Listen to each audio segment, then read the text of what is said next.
Unggahan video yang memperlihatkan seorang perempuan diduga menebar garam saat hujan deras viral di media sosial.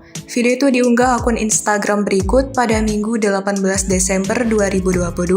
Disebutkan bahwa tujuan perempuan menebar benda diduga garam itu dengan tujuan agar hujan cepat reda. Dalam video tampak hujan disertai angin kencang melanda sebuah rumah. Kelakuan wanita tersebut lantas menjadi tontonan warganet karena aksi menebar garam di tengah hujan lebat yang mengguyur di sekitarnya. Mengutip Kompas.com, Deputi Bidang Meteorologi BMKG Guswanto mengaku tidak bisa berkomentar banyak. Pasalnya, tindakan perempuan diduga menebar garam saat hujan dengan tujuan cepat reda itu bukan hal ilmiah. Guswanto menjelaskan hujan dapat mereda jika suplai uap air yang berpotensi menjadi hujan telah habis atau intensitasnya telah menurun.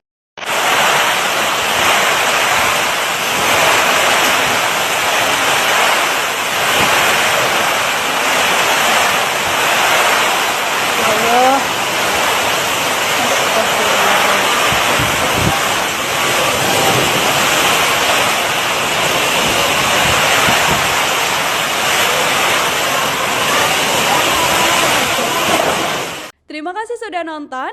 Jangan lupa like, subscribe, dan share ya.